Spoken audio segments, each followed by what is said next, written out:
So the first thing that we're going to be showing you how to do is measure the inside diameter of the torsion spring.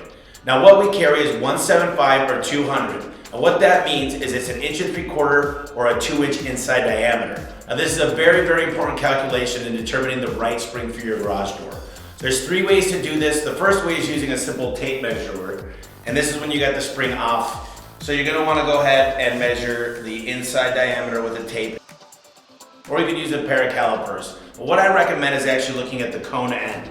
This is the end that's attached to the spring on the 9/16 that go through. It's gonna say 1 3/4 or 2-inch, or it might say 175 or 200.